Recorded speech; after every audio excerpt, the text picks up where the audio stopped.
नमस्कार दोस्तों, मेरा नाम है रवि बघेल और आज इस वीडियो में हम चर्चा करेंगे निजीकरण अर्थात प्राइवेटाइजेशन की कि भारत सरकार के द्वारा जो प्राइवेटाइजेशन किया जा रहा है, जो निजीकरण की क्रिया चल रही है, क्या वह फायदेमंद है या वह हानिकारक होगी आगे चलकर, उसके बारे में अभी बता पाना तो संभव नहीं है। इस वीडियो में मैं अपने विचार प्रकट करूंगा और आपके मन में जो भी विचार हैं, आप मेरी वीडियो से कितने सहमत हैं या फिर आप असहमत हैं, तो आप इसकी स्थिति जो है आप मेरे कमेंट में दर्ज कर सकते हैं। मैं आपके कमेंट पढ़ूंगा और इस वीडियो को जो भी आपको जैसा लगे मेरे विचार सुन के आप प्लीज उसका रिएक्ट जरूर करें। तो सबसे पहले हम जान लेते हैं कि आखिरकार निजीकरण होता क्या है। तो निजीकरण की यदि बात की जाए तो सरकारी उपक्रम जो होते हैं उनमें कुछ न कुछ हिस्सेदारी हमारी सरकार की होती है, या तो वह सरकारी उपक्रम 100% गवर्नमेंट हो सकते हैं या कुछ भागीदारी सरकार की उसमें होती है। तो उस भागीदारी को यानी कि उस शेयर को सरकार के द्वारा जब उस उपक्रम से निकाल लिया जाता है, यानी कि अपनी हिस्सेदारी को वहां पर बेच दिया जाता है। एक उदाहरण के तौर पर हम बात करें कि एक गवर्नमेंट और एक निजी मान लीजिए किसी भी इंडस्ट्रियल के द्वारा एक कंपनी को स्टेब्लिश किया जाता है। मान लीजिए 100% में से 40% एक इंडस्ट्रियल की वहां पर भागीदारी थी, 60% गवर्नमेंट ने उसमें अपना पैसा लगाया हुआ था। तो आज वह 60% गवर्नमेंट अपना उसे बेचना चाहती है और उसकी पूरी की पूरी हिस्सेदारी निजी हाथों में देना चाहती है। अब इससे क्या क्या परिणाम हो सकते हैं, तो सबसे मोस्ट इसका जो परिणाम होने वाला है वो होगा मोनोपोली। जब तक निजी भागीदारी तब तक ही संभव है, तब तक ही लाभकारी है, जब तक वहां पर मोनोपोली नहीं है। बहुत सारे शोध मैंने आज यहाँ पर स्टडी किए हुए हैं, बहुत सारे रिसर्च मैंने पढ़े हुए हैं, तो सभी ने बताया कि जितना प्रतिस्पर्धा होगी, जितनी ज्यादा मार्केट में प्रतिस्पर्धा होगी, उतना ही मार्केट स्वचालित रूप से चलेगा। ये तो हम जानते ही हैं और यही का पूरा डिपेंड करता है प्राइवेटाइजेशन पर, निजीकरण पर। निजीकरण यदि आप एक अकेले के हाथ में दे दिया जाए पूरा का पूरा जो भी इंडस्ट्री है, मान लीजिए आज हम बात करते हैं किसान के प्रोडक्ट वीट की। वीट एक ही इंडस्ट्रियल जो भी उद्योगपति हैं, इंडस्ट्रियलिस्ट हैं, उनके द्वारा खरीदा जाएगा, उनके द्वारा आटा बनाया जाएगा। उस आटे को वो यदि मोनोपोली होगी तो मनचाही कीमत पर वहां पर बेचना चाहेंगे। जैसे हम बात करें, अभी हमारा 25 रुपए केजी मिलता है, बाद में वो 50 रुपए केजी बेचना चाहेंगे, तो एक इंसान की मजबूरी हो जाएगी। जैसे कि हम बात करें, अभी 20 से 25 साल पहले एक बोलीविया का जल युद्ध, आपने ये सुना होगा, बोलीविया लैटिन अमेरिका का एक देश है, वहां पर जल युद्ध हुआ। वहां पर जो जल के राइट्स थे, यानी कि जो भी नगर पालिका के द्वारा वहां पर जल वितरण किया जाता था नागरिकों को, उन्होंने वहां पर क्या किया, उस जल के वितरण को एक मल्टीनेशनल कंपनी को सौंप दिया। उस मल्टीनेशनल कंपनी ने अपने फायदे के लिए उसकी पानी की कीमतों में 2 से 5 गुना तक इजाफा कर दिया।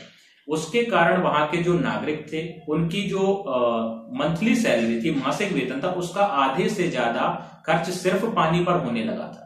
पानी पर खर्च होने के कारण उन्होंने सोचा कि क्यों ना पानी और कहीं से ले जाया जाए, यानी कि नहरों से पानी को ले आए, नदियों से पानी को ले आए। तो वहां पर जाके उन्होंने अपनी फौज लगा दी, वहां पर जाके उन्होंने अपनी आर्मी को बंदोबस्त कर दिया कि मतलब आप पानी वहां से भी नहीं ले सकते। तो पानी से त्रास जो जनता थी, उन्होंने सोचा कि चलिए बारिश का इंतजार करते हैं, बारिश का पानी तो कम से कम इकट्ठा किया जा सकता है। तो बारिश होने से पहले एक आदेश वहां पर जारी किया गया कि बारिश के पानी पर भी हक कंपनी का ही है, आप यदि उसका पानी को इकट्ठा करते हैं तो आप पर केस दर्ज किया जा सकता है। तो इस प्रकार वहां की जनता ने उस पानी के विरोध में, यानी कि जल जो दिया गया था मल्टीनेशनल कंपनी के विरोध में, आंदोलन शुरू किए और उस मल्टीनेशनल कंपनी को फिर भागना पड़ा। तो वो आंदोलन हमारे भारत में ना हो, तो इससे पहले ही क्यों ना समझदारी से काम कर लिया जाए। हालांकि जो मौजूदा सरकार है वो भी देश के हित में ही काम कर रही होगी और देश के हित में उसने कुछ काम किए भी हुए, लेकिन जब जनता ही खुश ना हो तो उस काम को करने से क्या मतलब। ऐसे काम को हम शाबाशी नहीं दे सकते। तो निजीकरण की शुरुआत आखिर हुई कहां से, निजीकरण की शुरुआत मानी कहां से जाती है, ये मैं थोड़ा सा आपको एक इतिहास बता देता हूं। निजीकरण की शुरुआत 20वीं सदी से पहले हुई है। 20वीं सदी में से पहले सबसे पहले प्राचीन ग्रीस में निजीकरण की शुरुआत हुई और वहां पर रोमन गणराज्य ने जो कर संग्रह था, यानी कि जो खेती का कर था, वो भी निजी हाथों में दे दिया। यहां तक कि सैन्य बल भी निजी हाथों में दे दिया गया था। एंड डेविड एस मॉल के द्वारा यह बताया जाता है कि जो रोमन गणराज्य का पतन हुआ था वह ब्यूरोक्रेसी की कॉस्ट के कारण, यानी कि जो नौकरशाही की लागत थी उसके कारण उसका पतन वहां पर माना जाता है। 20वीं सदी के बाद भी कुछ देशों ने यहाँ पर निजीकरण का कार्य किया। जैसे हम बात करते हैं, सबसे पहले नाजी जर्मनी में 1933 और 1937 में निजीकरण का काम बहुत व्यापक स्तर पर किया गया था। इसमें इन्होंने इस्पात, बैंकिंग, रेलवे, अन्य जितने भी सार्वजनिक उपक्रम थे जर्मनी में, नाजी जर्मनी में, सारे के सारे उपक्रमों को निजीकरण के हाथों में सौंप दिया गया। इसके बाद में 1950 में ब्रिटेन में भी आपके Britoil, British air force and British rail, इन सभी को निजीकरण हाथों में सौंप दिया गया, यानी कि प्राइवेटाइजेशन कर दिया गया।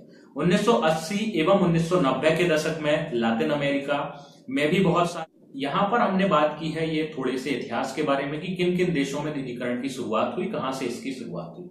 अब हम इसके बात करते हैं परिणाम के बारे में। तो परिणाम के बारे में जो डॉक्टर स्टेल्जर हैं, उन्होंने बोला है कि ये जो निजीकरण होता है, निजीकरण में लाभ होगा या हानि, इसके बीच में हम जो निर्णय लेते हैं, तो निर्णय पाना असंभव और मुश्किल के कहीं बीच की एक कड़ी है।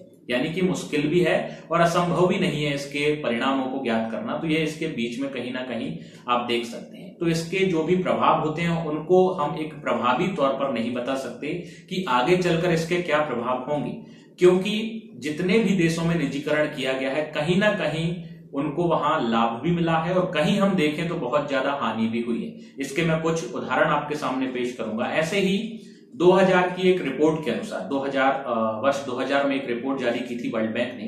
तो वर्ल्ड बैंक ने कहा था कि निजीकरण से दक्षता बढ़ती है, निजीकरण से सुधार भी होते हैं। वहीं यदि हम बात करें अपेक की, तो अपेक यानी कि एशिया पैसिफिक इकोनॉमिक कोऑपरेशन की बात करें, तो उन्होंने बोला है कि जितने ज्यादा उद्योग, यानी कि जितने उद्योग अधिक प्रतिस्पर्धी होंगे उतनी ही दक्षता बढ़ेगी, उतनी ही वहां पर लाभ भी बढ़ेगा।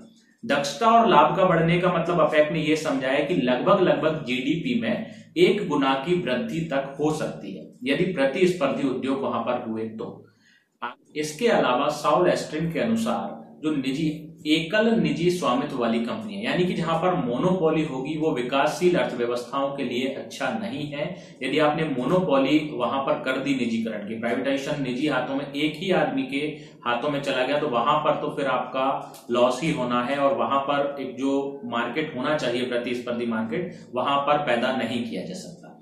आगे हम बात करें कुछ इसके बेनिफिट्स के बारे में, तो यूके ने 1994 से 1997 यूके रेल का प्राइवेटाइजेशन किया था और 1997 से 2012 तक जो यूरोपियन यूनियन के 27 देश थे उनमें सबसे अच्छा प्रदर्शन वहां पर यूके रेल कर रहा था। तो ये एक उसका बेनिफिट है, लेकिन कहीं ना कहीं इसका लॉस भी हमें देखने को मिलता है। जैसे हम बात करें रूस में, तो रूस में जब प्राइवेटाइजेशन किया गया था तो वहां पर कम से कम 1 लाख लोगों की, 1 लाख जो वहां पर मेल एम्प्लॉय थे, उनकी कहीं ना कहीं मृत्यु भी हुई थी। इसके साथ ही यदि हम बात करें तो रूस में जब प्राइवेटाइजेशन का दौर आया था, निजीकरण के दौर में रूस में जो आर्थिक असमानताएं होती हैं उनमें और बहुत अधिक वृद्धि हो गई थी। तो हम यह कह सकते हैं कि निजीकरण के यदि एक तरफ लाभ हैं तो एक तरफ उसकी हानियां भी हैं, बट यह डिपेंड करता है कि उस देश की अभी हालिया स्थिति क्या है।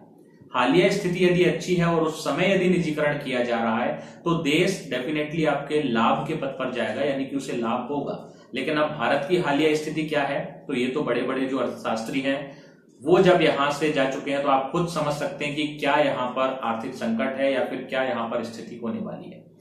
तो कुछ यहां पर देखा जा रहा है कि महंगाई जो है जोरों शोरों से चल रही है और इस समय यदि मान लीजिए निजीकरण किया जाता है, रेलवे का निजीकरण यदि हो रहा है, तो रेलवे के जो टिकट है उनमें भी इतना ज्यादा इजाफा होने की संभावना है जितना एक मीडियम क्लास का आदमी उसे एफोर्ड नहीं कर पाएगा।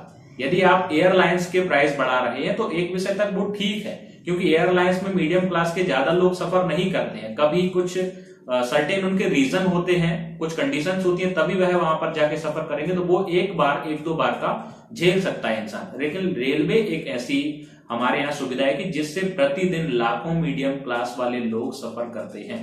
यदि उसके प्राइस में इजाफा होता है, टिकट बढ़ते हैं, तो कहीं ना कहीं एक मध्यम वर्ग को बहुत ज्यादा झटका झेलना पड़ सकता है। ऐसे कई कारण होते हैं, इसके कुछ लाभ भी हैं। तो प्राइवेटाइजेशन के क्या लाभ हो सकते हैं और क्या हानियां होती हैं, यानी कि इनके क्या अपोजिशन होते हैं एंड क्या बेनिफिट्स होते हैं, ये अपन अगली वीडियो में चर्चा करेंगे। अभी तक के लिए इतना ही, और आपसे एक रिक्वेस्ट है, यदि ये वीडियो आपको पसंद आया हो तो प्लीज लाइक जरूर करें, इसे शेयर भी आप कर सकते हैं और चैनल को सब्सक्राइब करना ना भूलें। बहुत बहुत थैंक यू आप सभी लोगों का। जय हिंद, जय भारत।